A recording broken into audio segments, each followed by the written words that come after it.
अगले पार्ट में हमने बताया था कि कैसे जकरिया की आवाज़ खुली जब उसने जकरिया ने यूहन्ना का नाम रखा। अब हम जानेंगे मरियम और यूसुफ की मंगनी के बाद लोग क्या सोच रहे थे, क्योंकि मरियम के गर्भ में तो बच्चा पल रहा था, अभी मंगनी हुई थी, शादी नहीं हुई थी। इससे पहले हम आपको बता दें कि यह पवित्र बाइबल सिर्फ उन लोगों के लिए बनाई जाती है जो पढ़ना नहीं जानते, या जो लोग बहुत दिनों से पवित्र बाइबल को पढ़ते हैं मगर उन्हें समझ नहीं आता। हम इस वचन में बारीकी से बहुत ध्यान रखते हुए वचनों को आपके सामने रखते हैं कि आपको समझ आए। एक बार आप सुनते हैं, पार्ट बाय पार्ट बनाया गया है। जब आप सुनेंगे तो आपको पूरा समझ आएगा कि आपको बाइबल क्यों नहीं समझ में आती।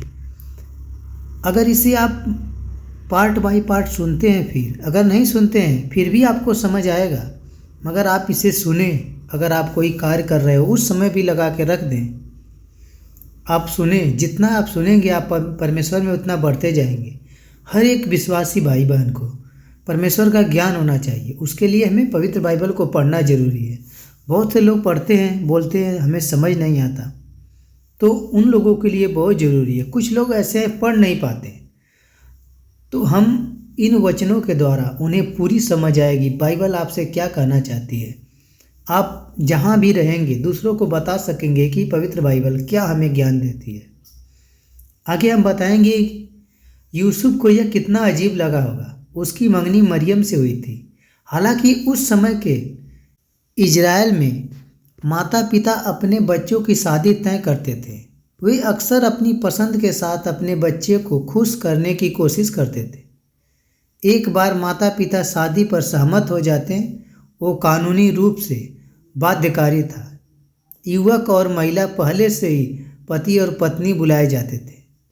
इसे तलाक द्वारा ही तोड़ा जा सकता था। केवल शादी का समारोह ही बाकी था। यह स्थिति यूसुफ और मरियम की हुई थी। पूरी दुनिया के लिए मरियम और यूसुफ को जीवन भर एक दूसरे के साथ बिताना था।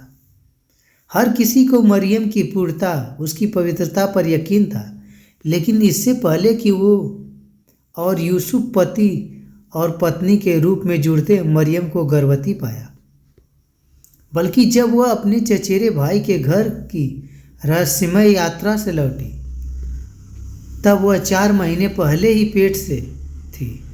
यूसुफ के सदमे की कल्पना करें, उसने क्या सोचा होगा, उसे कैसा लगा होगा। यह कैसे हो सकता है, वो ऐसा कैसे कर सकती है।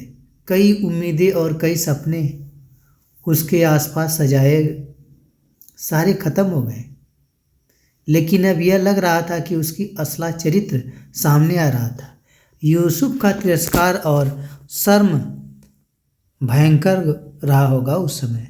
जो यूसुफ ने सोचा होगा कि मेरी शादी होने वाली थी, ये चाचा के घर गई अपने, और 4 महीने बाद अपने पेट में बच्चा लेकर आई। यूसुफ जानता था कि वह एक ऐसी औरत से शादी नहीं कर सकता था जिससे अपने को एक दूसरे आदमी को सौंपा हो। इससे परमेश्वर को आदर नहीं मिलता, और यूसुफ एक धर्मी आदमी था। वह अपने परमेश्वर की व्यवस्था के अनुसार चलता था, और अगर वह ऐसी औरत से शादी करता जिसने व्यभिचार किया हो तो वह ऐसा होता मानो कि उसके कार्यों की सहमति दे रहा हो। अगर वह चाहता यूसुफ उसका अपमान कर सकता था, सार्वजनिक तिरस्कार से उसे बेनकाब कर सकता था।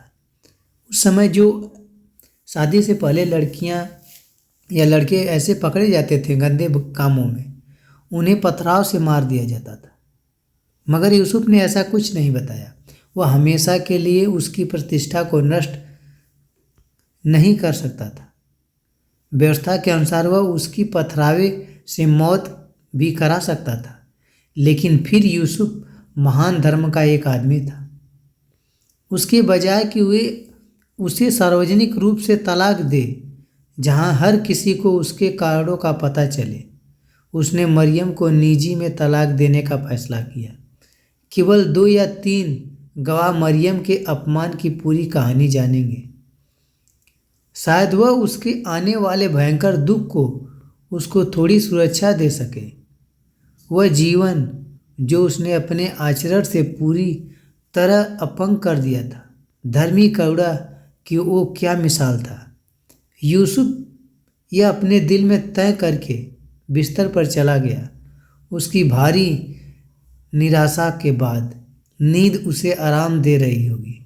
जैसे वो सो रहा था, एक उल्लेखनीय दृष्टि उसके मन में बनी।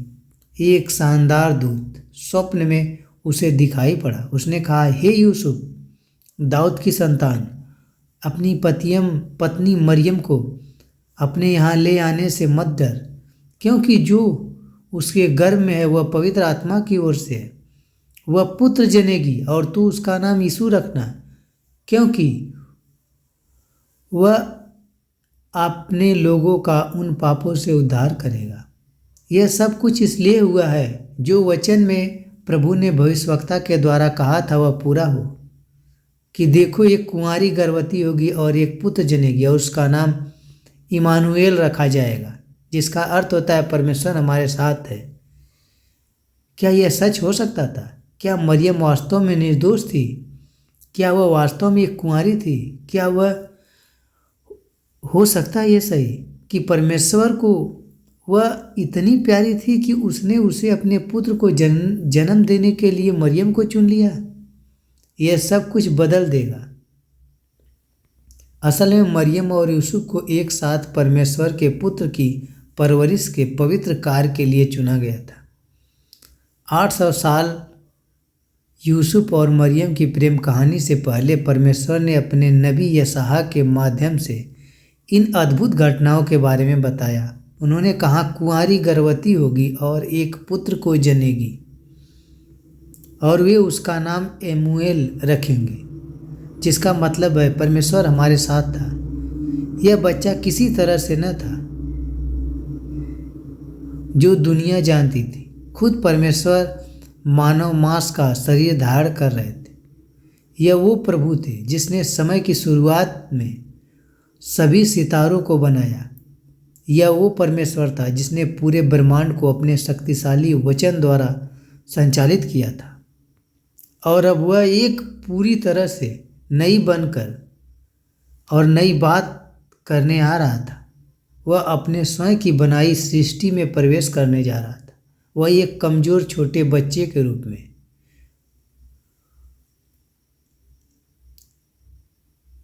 इसका हिस्सा बनने जा रहा था, पूरी पृथ्वी पे आने वाला था।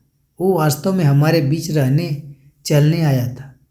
वह लोगों को उनके पापों से बचाने आया था। क्या अद्भुत बातें परमेश्वर ने यूसुफ को प्रकाशित की। इस सपने में उसे दुनिया के उद्धारकर्ता अपनाने और बढ़ाने के कार्य के लिए बुलाया था। यह चौंका देने वाली खबर थी। यूसुफ अपने परिवार और पड़ोसियों को यह कैसे समझा सकता था? वह उन्हें कैसे विश्वास दिला सकता था कि मरियम एक व्यभिचारिणी औरत नहीं है वरन कुछ विशेष है? वे उन्हें कैसे विश्वास दिलाता कि यह बच्चा स्वयं परमेश्वर की ओर से था? फिर भी स्वर्गदूत ने कहा, मत डर, महान क्षण आ गया था। क्या यूसुफ विश्वास करेगा? जब यूसुफ अपने सपने से जाग उठा तो वे तत्काल आज्ञाकारिता में बाहर निकला। उसने वो किया जो स्वर्गदूत ने आज्ञा दी और मरियम को अपनी पत्नी बनाकर घर ले आया। जब यह आदमी परमेश्वर के उद्देश्यों में विश्वास समेत उसके साथ शामिल हुआ तो आप मरियम की राहत की कल्पना कर सकते थे। उसके संगति और समर्थन ने सुख की कल्पना कीजिए। मरियम को कितना अच्छा लगा। दोनों परमेश्वर के अच्छे और सिद्ध इच्छा के लिए एक साथ एक यात्रा पर थे। लेकिन फिर भी यूसुफ मरियम के साथ उस तरह से नहीं था जैसे एक पति और पत्नी के साथ होता है। उसने बच्चे के पैदा होने तक इंतज़ार किया। उसने उचित समय के लिए इंतज़ार किया और जब बच्चा पैदा हुआ उसने उस का नाम यीशु रखा, जैसा स्वर्गदूत ने उसे कहा था। आप अगर परमेश्वर के में बढ़ना चाहते हैं तो चैनल को सब्सक्राइब करें और जो भी नया अपडेट आएगा आपके पास सबसे पहले पहुंचेगा। अगले वचन में हम बताएंगे प्रभु यीशु मसीह का जन्म कैसे हुआ। आमीन।